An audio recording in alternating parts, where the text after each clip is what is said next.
Hello दोस्तों, मैं doctor Durgesh आप सभी दोस्तों के लिए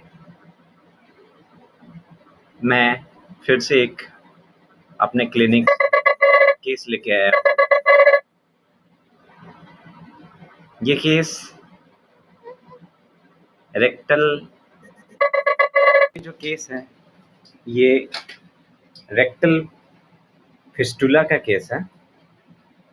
वो भी फिस्टुला है। ये पेशेंट ने अब तक 2 बार अपनी सर्जरी करवा रखा है और सर्जरी करवाने के बाद भी ये पेशेंट का अभी तक पूरी तरह ठीक नहीं हुआ है। आप देख सकते हैं पेशेंट का जो सीटी स्कैन है उसका रिपोर्ट है, जिसके अकॉर्डिंग उसके रेक्टल रीजन में साढ़े 8 सेंटीमीटर के लगभग का एक रास्ता बना हुआ है, जो फिस्टुला है। इस पेशेंट ने पहला ऑपरेशन अपने 2020 में करवाया है। उसके बाद उसने फिर दूसरी बार ऑपरेशन 2024 में करवाया है। और ये पेशेंट है वो मेरे पास 9वें महीना में मेरे पास आता है। ये मुझे मिला था, मैं अपने एरिया के हेल्थ कैंप कर रहा था, तो मुझे उसी में ये पेशेंट मिला था। तो उसने बोला था कि मैं आपके क्लिनिक पर आता हूँ तो फिर मैं आपसे डिस्कस करूँ। तो वही पेशेंट मेरे पास आता है। ये मेरे पास 22/9/2025 को आता है फर्स्ट टाइम। जो पेशेंट है उसको जो फिस्टुला है, फिस्टुला से दिक्कत ये थी कि वो एक बल्ब जैसा बना रहता है उसमें, और उसमें से वो खून नहीं आता है, बस पानी जैसा वो रिसता रहता है और उसमें दर्द होता है उसको। कभी कुछ भी गड़बड़ खाना खा लेता है तो उससे वो परेशानी करता है उसको, उसमें काफ़ी दर्द होने लगता है उसको, और वो चीज़ जो रेक्टल रीजन है वो वहाँ पे स्वेलिंग भी आ जाता है और बल्ब जैसा बाहर निकल जाता है। पेशेंट का एपेटाइट है वो भी काफ़ी ठीक-ठाक था। स्टूल है वो दिन भर में 3 से 4 बार वो जाता था। नींद वगैरह ठीक है। थर्मली पेशेंट काफ़ी हॉट है। फैमिली हिस्ट्री में देखा जाए तो उसे फैमिली हिस्ट्री में डायबिटीज़ है। इसके अलावा रिसेंटली उसके फादर का डेथ हुआ है। वैसे इस पेशेंट का अगर ऑक्यूपेशन देखें तो ये जो पेशेंट है इसका ऑक्यूपेशन से ये एक फिश सेलर है। मतलब ये मछली का एक होलसेलर होता है, वो होलसेलर विक्रेता है मछली का। तो नॉनवेज खाना ये इनका बहुत ही अच्छा मतलब शौकीन है इस चीज़ का। शौकीन ये इस वैसा भी नहीं, मतलब कि बेचते हैं तो अक्सर उनके घर पे आता ही है, बच जाता है तो शौकीन नहीं कह सकते हम लोग, पर मतलब है उनको। तो पेशेंट, मैंने उनसे पूछा कि अच्छा तो खाने-पीने में कुछ कंट्रोल वगैरह रखते हैं? बोला कि नहीं डॉक्टर साहब, खाने-पीने का कहाँ कंट्रोल होता है। हाँ, जानते ही हैं मेरा व्यापार ही है इस तरह का, तो खाना-पीना मछली वगैरह नॉन-वेज वगैरह मेरा तो रेगुलरली ही रहता है। तो अब दिक्कत यही है कि खाते हैं तो हमको ये परेशानी दर्द वगैरह बढ़ जाता है। तो हम चाहते हैं कि मेरा व्यापार है ये और हम ही नहीं खा पाते तो ये मेरे साथ तो बड़ी दिक्कत होता है कंट्रोल करना। तो मैंने पूछा कि अच्छा ये कैसे शुरू हुआ, ये कब शुरू हुआ? बोला कि ये 2020 में शुरू हुआ था, फिर वहाँ एसकेएमसी से करवा के फिर हम इसका ऑपरेशन करवा लिए। लेकिन ऑपरेशन करवाने के फिर 2-4 साल बाद फिर से मतलब हो गया हमको। 2-3 साल बाद ही हो गया था, लेकिन 2024 में फिर करवा लिए। तो मैंने पूछा कि अच्छा क्या 2020 में कुछ हुआ था क्या? वो बोले कि हाँ, बीच में फादर का उनका डेथ हो गया था और अकेले भाई थे वो, तो सडनली सारे परिवार का है वो ज़िम्मेवारी उनके ऊपर आ गया था। बेचारे ये बात बोल के काफ़ी उनके आँखों में आँसू आ गया। तो बोले, मैंने पूछा कि अच्छा, तो अभी भी आप पिताजी को याद करते हैं? बोले कि हाँ, हम कभी भी घर से निकलते हैं तो पापा को प्रणाम करके ही हम निकलते हैं। पापा को हम कभी नहीं भूल पाएँगे। काफ़ी सैड हो गए इस बात को बोलकर वो। तो मैंने पूछा कि अच्छा, तो आपको क्या लगता है इस बीमारी के बारे में? बोले, डॉक्टर साहब, हमको तो लगता है कि हमको कोई कैंसर जैसा कोई बीमारी है, हमको लग रहा है। तब ये है, ये ठीक नहीं हो रहा है। ऑपरेशन करवा लिए फिर भी नहीं सही हो रहा। हमको लग रहा है कि कुछ बीमारी हमको। पहले उसने बोला कि मुझे डर है कि हमको कहीं बुरा बीमारी ना पकड़ लिया है, क्योंकि बार-बार हो रहा है ये चीज़। तो तो मैंने पूछा, क्या क्या डर है? तो बोला कि हमको लगता है कोई कैंसर, दूसरा आस-पड़ोस वाला लोग भी बोलता है कि कैंसर है। तो मैंने बोला, तुमको क्या लगता है? बोला कि हमको भी लगता है कि कहीं कैंसर तो नहीं है, कैंसर ही है। फिर बोलता है कि नहीं, हमको लगता है कि है, ये है, कैंसर है। तब भी ये एक बार ऑपरेशन करवा लिए, दोबारा फिर हो गया है।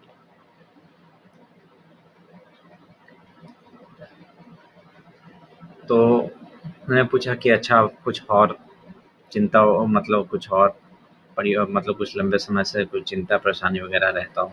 बोला कि हाँ, डॉक्टर साहब, ये बीमारी हो रखा है, ऑपरेशन 2-2 बार करवा लिए और थोड़ा चिंता रहता है कि देखिए ये ठीक हो नहीं रहा है। अगर ठीक हो गया तो हमको कुछ हो जाएगा, तो मेरे परिवार का, मेरे बच्चों लोग का, बच्चा है छोटा-सा, उसका कौन ख़्याल रखेगा? तो इस चीज़ का थोड़ा रहता है चिंता हमको।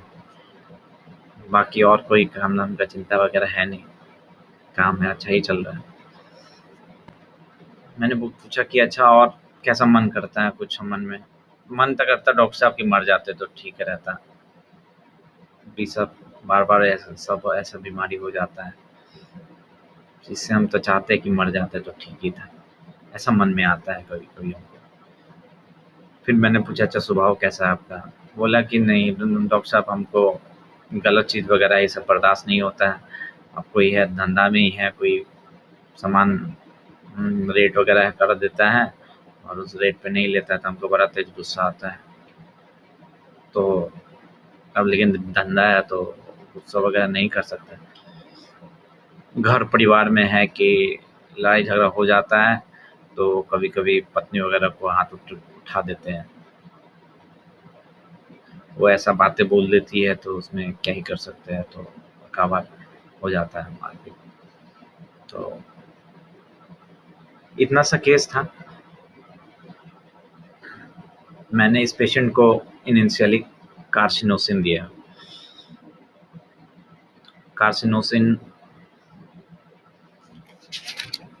का मैंने 3 डोज़ दिया था 22/9/2025 को। उसके बाद ये पेशेंट है मेरे पास 7/10/2025 को मेरे पास फ़ॉलो-अप के लिए आते हैं। इसमें क्या था कि जो पेशेंट का जो डिस्चार्ज का क्वांटिटी था, वो था पहले से कम गया था और जो दर्द था, अब दर्द उसको नहीं हो रहा है। स्वेलिंग है, वो बोला कि इनिशियली क्या हुआ डॉक्टर साहब, जो स्टार्टिंग के 1 सप्ताह था उसमें है वो काफ़ी डिस्चार्ज हुआ था और उसके बाद फिर है कम हो गया और अभी है बहुत ही कम हो रहा है लेकिन कम हो रहा है और स्वेलिंग है, थोड़ा-सा बल्ब जैसा बना हुआ है, बाकी स्वेलिंग भी कम गया है और पहले जो इतना डर था, इतना सारा हमको कैंसर हो गया इस तरह का, वो डर वगैरह भी ठीक हो गया है। और वो हमको बोलता है कि डॉक्टर साहब कुछ ऐसा दवाई दीजिए कि ये थोड़ा एकदम जल्दी से ठीक हो जाए मेरा। कोई ऐसा दवाई नहीं है आपके पास कि ये जल्दी ठीक हो जाए? अब मुझे कहा है इतना क्या जल्दी है आपको? आपको तो 20 में इतने और सर्जरी करवा लिए, फिर क्या जल्दी? बोलता है कि डॉक्टर साहब देखिए मेरा धंधा है, मीट मछली का है, और हम मीट मछली खाते हैं। मीट हम मेरे घर में तो मान के चलिए मतलब रोज़ ही बनता है, लेकिन हम नहीं खा पाते हैं, तो इसीलिए चाहते हैं कि हम जल्दी ठीक हो जाए तो खाएँ हम, अभी नहीं खा पाते हैं। फिर 7-10 22/9 को ही था, तो 7-10 तो ये फ़ॉलो-अप में प्लेसिबो ही रहा पेशेंट को, और फिर वो मेरे पास अगली बार आता है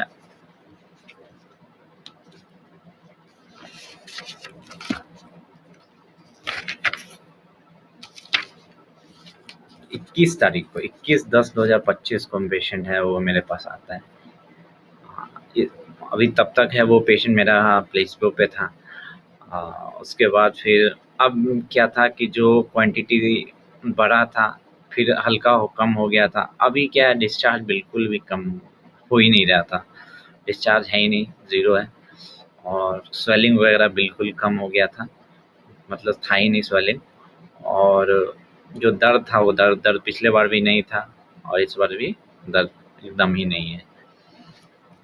और पेशेंट को या कभी-कभी बुखार हो जाता था, तो बुखार वगैरह भी नहीं है। और पेशेंट मेंटली भी काफ़ी अच्छा, 1 सप्ताह से बोला कि काफ़ी अच्छा फ़ील हो रहा है, और उसको नए कंप्लेंट भी कोई नहीं थे। तो 1 महीने के आसपास हो रखी थी, तो मैंने फिर उससे कार्सिनोसिन के 200 के 3 डोज़ दिए मैंने, और फॉलोड बाय प्लेसिबो। तो फिर अगली बार है वो पेशेंट मेरे पास 7/11 को 2025 को आते हैं।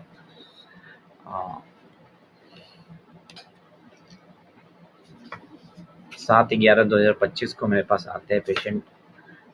इस बार है पेशेंट है वो कंप्लेन करता है कि डॉक्टर साहब बीच में ही हैं, ठीक था, लेकिन बीच में फिर से डिस्चार्ज आने लगा था, तो हमको तो लग रहा था कि हमको लग रहा है फिर से हो गया।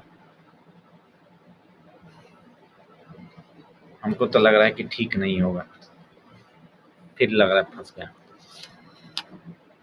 इस तरह का कंप्लेन किया, और बोला क्या दिक्कत हो रही थी? तो बोला कि बीच में है वो डिस्चार्ज आने लगा था, पिछले बार तो नहीं हो रहा था, लेकिन अभी देखे कि फिर थोड़ा-सा निकला बल्ब जैसा, और फिर रिसने लगा। तो और रिसने का तरीका में चेंज था कि इस बार बोला कि जो रिश्ता था, वो रिश्ता ऐसा नहीं है, मतलब कि कभी-कभी लगता था कि पैंट में कुछ सटा हुआ है, पीला-पीला जैसा लिक्विड सटा रहता था।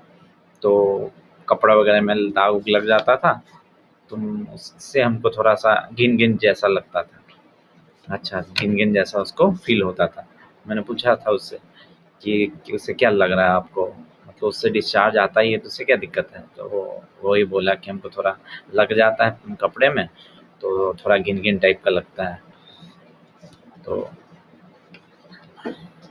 तो पेशेंट के अंदर एक नया फ़ियर आ गया था, मैं मतलब ठीक था, फिर से हो गया। इस तरह का फ़ियर आ गया था, फ़ियर ऑफ रीअकरेंस। तो इस बार मैंने कार्सिनोसिन की जगह इस पेशेंट को मैंने आर्सेनिक एल्बम 200 दिए। तो उसके बाद आर्सेनिक एल्बम 200 के 3 डोज़ देने के बाद पेशेंट है मेरा। उसके बाद ये फिर मेरे पास वो 16/12 को आता है, पूरे नहीं 27/11 को आता है, 27/11 को। उसमें कोई डिस्चार्ज नहीं था, कोई दिक्कत नहीं, ना स्वेलिंग था, रेक्टल बल्ब भी नहीं थे, बेटर थे, कुछ इशू नहीं था, कोई कंप्लेन नहीं। उसके बाद फिर वो अल्टीमेटली मेरे पास 16/12 को आता है, तब उसकी कोई दिक्कत नहीं थी, सब कुछ ठीक था। जो डिस्चार्ज थी वो बिल्कुल डिस्चार्ज नहीं आ रही थी, ना ही उसके अंदर फ़ियर है कैंसर का, ना ही डिस्चार्ज है उसको। और खाने में भी वो है हर चीज़ खा रहा था, अभी वो मच्छी वगैरह है सब कुछ खाने के बाद भी उसको ऐसा कोई इशू नहीं। बस यही है, इसने खाने में कंट्रोल किया कि जैसे वो पहले वो वीक में 7 के 7 दिन खाता था, लेकिन अब है वो मान के चलिए 1 2 2 2-3 दिन गैप करके ही खाता है।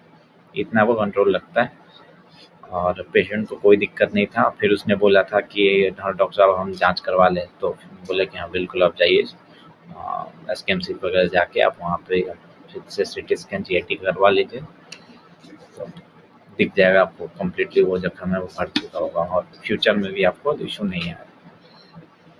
तो पेशेंट है वो मेरा रेगुलरली फ़ॉलो-अप में हमेशा जो भी टाइम था उसका 15 दिन पे वो आता था। तो काफ़ी अच्छा पेशेंट के अंदर परसिवरेंस था। तो कार्सिनोक्सिन देने के लिए मैंने इस पेशेंट के लिए क्या-क्या रूब्रिक लिया था, वो मैं आप लोगों को बताता हूँ। तो कार्सिनोसिन के लिए सबसे पहला मेरा जो पहला रूब्रिक था कि element from death of loved one, क्योंकि 2020 में उसके पिताजी का ही डेथ हुआ था और पिताजी के डेथ होने के बाद ही सडनली उनके ऊपर क्या हुआ, रिस्पॉन्सिबिलिटी आ गया। पिताजी का डेथ हो गया, उसके बाद बड़ा भाई था, तो सारा बिजनेस, पैसे कमाना, घर का, शादीशुदा भी था, तो उसी के ऊपर सारी जिम्मेवारियाँ आ गई। तो element from death of love one, element from responsibility तो आ गई। उसके बाद अब भी वो सारी रिस्पॉन्सिबिलिटी को काफ़ी अच्छे से निभा रहा है, काम धंधा उसका अच्छा रहता है, तो रिस्पॉन्सिबिलिटी टेकिंग टू सीरियसली भी ले सकते हैं हम लोग। उसके बाद अभी स्टार्टिंग में तो उसने बोला कि हाँ, हमको लगता है कि कोई गंदा बीमारी है हमको, मतलब वो गंदा बीमारी क्लियरली भी उसने बोला क्या cancer he, fear of cancer भी है। और फिर बाद में बोलता है कि डॉक्टर साहब ये दोबारा बार-बार होता है ना, हमको तो पूरा-पूरी लगता है कि कैंसर है, तभी ये होता है। तो डिल्यूज़न कैंसर ही हैज़ भी है और प्लस में फियर ऑफ कैंसर भी है। लोग भी आस-पड़ोस वाले लोग भी बोलते हैं। तो इसके लिए सुपरस्टिशियस भी हम लोग ले सकते हैं, आस-पास के लोग की बातों पे आ जाता है। सुपरस्टिशियस ले सकते हैं। उसके बाद उसको यहाँ पर ये पेशेंट मेरे पास आया ही क्यों? क्योंकि उसको element from delusion failure he is में, डिल्यूज़न फेल्योर ही इज़, तो इसका जो complementary delusion failure he is के साथ में क्रॉस रेफरेंस वाली रूब्रिक दे के रखा है, और confidence, want of self confidence, failure feel himself. ये जब भी पेशेंट है वो इलाज करवाता है, लेकिन इलाज करवाने के बाद भी उसको सक्सेस नहीं मिलता है और फिर वो हमारे पास आता है, तो इस कंडीशन हम लोग ये रूब्रिक लेते हैं, confidence, want of self confidence, failure feel himself. ठीक है, 2 बार सर्जरी करवा लो उसके बाद। उसके बाद ये खाने-पीने में है, ये कंट्रोल रखता नहीं था। इसको पता है कि ये दिक्कत है इसको, और खाने के बाद भी पता भी है कि खाता है, उसके कारण इसका और दिक्कत बढ़ जाता है, दर्द बढ़ जाता है, बैठने में इसको इश्यू होता है। तो इसके लिए भी हम रूब्रिक ले सकते हैं फ्रीबुलस, ये फ्रीबुलसनेस में है कि खाने में इसके अंदर कोई कंट्रोल नहीं है। उसके अंदर फिर इसके बाद ये इसको अंदर में इच्छा होती है कि ये दिक्कत हो गया है, तो मर जाते तो अच्छा रहता। दोबारा तो ऑपरेशन करवा लिए फिर भी ठीक नहीं, तो मर ही जाते तो ठीक होता मेरे लिए। उसके बाद फिर मैंने इससे पूछा था कि अच्छा कोई चिंता वगैरह है? तो चिंता के लिए बोला था कि बिज़नेस के लिए तो कुछ नहीं है, पैसे-वैसे का भी है, ठीक-ठाक काम चल रहा है। तो पर उसको चिंता है, बोला कि परिवार को है, छोटा-सा बच्चा है, उसका कौन देखभाल करेगा? अभी हमको ये हो गया है, कैंसर जैसा बीमारी जैसा लग रहा है, और हम अगर मर जाएँगे तो फिर मेरे बच्चे को कौन देखेगा? तो एंग्ज़ायटी फैमिली अबाउट है इसके अंदर में, और एंग्ज़ायटी फ्यूचर अबाउट भी है। Anxiety future about, anxiety family about है, ठीक है? उसके बाद पेशेंट के अंदर गुस्सा है, गुस्सा में अपनी पत्नियों को मारता है, तो एंगर वायलेंट हम लोग ले सकते हैं। और इनजस्टिस कैन नॉट सपोर्ट में भी है ये पेशेंट हमारा, कि इस पेशेंट के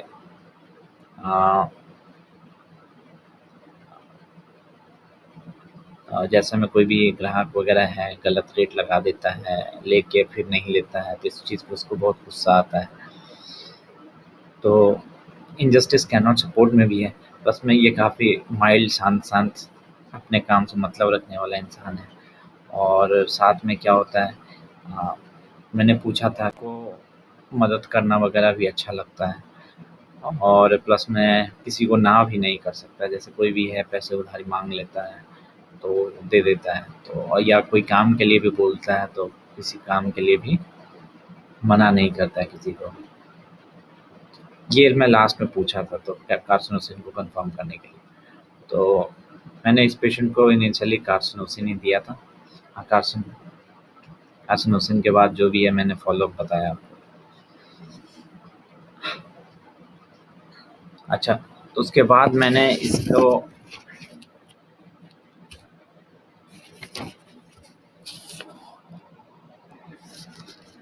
अ, ये सेकंड फॉलोअप से ही है, पेशेंट है वो हमको बोलता था कि डॉक्टर साहब ऐसा कोई दवाई नहीं है, इतना दे दीजिए कि हमको जल्दी ठीक हो जाए ये चीज़, तो ये बोलता था। और बीच-बीच में जैसा थर्ड फॉलोअप में उसका वो डिस्चार्ज वो फिर से आने लगा था थोड़ा-थोड़ा, तो इसके लिए वो उसके मन में डाउट आने लगा कि डाउटफुल ऑफ रिकवरी, ठीक होगा कि नहीं, हमको वो डाउटफुल में चला जा रहा था। और उसके अंदर में एक डर भी आने लगा था कि दोबारा तो नहीं हो जाएगा हमको, दोबारा तो नहीं हो जाएगा। तो ये सोच के मेरे पास जो टोटलिटी है वो चेंज होता दिख रहा था मुझे, तो फिर मैंने इसका फिर से टोटलिटी बनाया 7/11/2025 को, और इस बार मैंने इस पेशेंट को आर्सेनिक एल्बम दिया था। तो आर्सेनिक एल्बम दिया, तो इसके पीछे मेरी क्या-क्या रूब्रिक मैंने लिया था वो मैं आपको बताता हूँ। तो इस बार इस टोटलिटी में मैंने लिया था same element from death of loved one, ये मेरा कवर कर रहा था क्योंकि पेशेंट अभी भी मैंने उनसे पूछा, बोले कि हाँ अभी भी है कि हमको, और वो उदास हो जा रहा था सामने देखने से ये बात बोलकर। उसके बाद सामने-सामनी हमें दिखा कि फ़ियर उसके अंदर में डेवलप हो गया कि कहीं दोबारा तो नहीं हो जाएगा हमको फिर से कुछ गड़बड़, दोबारा तो नहीं हो जाएगा फिर से। द फ़ियर ऑफ रीअकरेंस, ये हम लोग ले सकते हैं। उसके बाद डाउटफुल ऑफ रिकवरी में है ये पेशेंट, तो ये रूब्रिक है हमारे पास, डाउटफुल रिकवरी ऑफ। उसके बाद जो पेशेंट है मच्छी वगैरह का काम करता है, लेकिन उसको घर में या फिर कोई भी काम में एकदम साफ सुथरा, नीट एंड क्लीन, ये सब पसंद है उसको, बिल्कुल एकदम टू टाइट होना। मेरे पास भी आता था तो बिल्कुल वो टू टाइट में आता था, मतलब कि अपने फॉर्मल कपड़े जो होते हैं वो उसमें प्रॉपर आया करता था मेरे पास, हमेशा कैप लगा के। तो और जब भी वो शाम को बिज़नेस से आता था तो रोज़ दिन वो नहाता था, बिना नहाए तो रहता ही नहीं था। तो फास्टिडियसनेस था इसके अंदर में, और इसके अंदर अभी भी चिंता थी घर वगैरह का, तो element from care and worries ले सकते हैं। और सबसे इम्पोर्टेंट जो सेकंड फ़ॉलोअप से ही वो मैं बोल रहा था कि डॉक्टर साहब ऐसा कोई दवाई नहीं है कि हम जल्दी ठीक हो जाएँ। इससे पूछा कि ऐसा मतलब क्या रीज़न है कि अरे, तो वो रीज़न भी बताया कि ताकि हम जो भी है खाना-पीना है, मच्छी वगैरह का व्यापार करते हैं तो मटन, चिकन वगैरह हम रोज़ खा सकें इस तरह का। तो carry desire to be carried fast, हम लोग ये ले सकते हैं यहाँ पर। इसके बाद जो गुस्सा है वो वायलेंसी वाला अभी भी है, मारपीट अभी भी हो ही जाता है उसका पत्नी के साथ हाथ-पाई। और फिर मैंने इससे ये बताया था कि ये जो आता है डिस्चार्ज, उससे उसको है ना घिन-घिन जैसा लगता है, थोड़ा-सा घिन-घिन आने लगता है मन में उसका।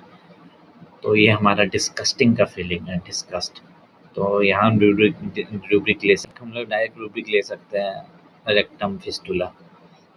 तो इन रूब्रिक के बेसिस पर मैंने इस पेशेंट को आर्सेनिक एल्बम दिया था, और आर्सेनिक एल्बम के बाद पेशेंट है वो पूरी तरह ठीक हो गया। और ये आज मैं करीब इतने महीनों बाद मैं इसीलिए कर रहा हूँ क्योंकि ताकि मुझे ये पता रहे कि ये जो पेशेंट है वो रिज़ल्ट कैसा रहा, मतलब कोई फेल्योर तो नहीं हो रहा है। क्योंकि देख ही रहे उसका टेंडेंसी है कि कुछ समय बाद ये रिलैप्स कर रहा है। तो अभी ये मैं वीडियो शूट कर रहा हूँ, ये मई हो रहा है, तो मई तक उस पेशेंट का है जो रिलैप्स नहीं किया है, और आई होप सो आगे भी ये रिलैप्स ना करे और उसको परमानेंटली उस चीज़ से बाहर निकल जाए, और जो उसका जो फिस्टुला है, वो जख्म है, वो पूरी तरह भर गया हो। तो दोस्तों, अगर कोई डाउट हो या फिर कोई क्वेश्चन हो तो आप कमेंट में पूछ सकते हैं। Thank you very much.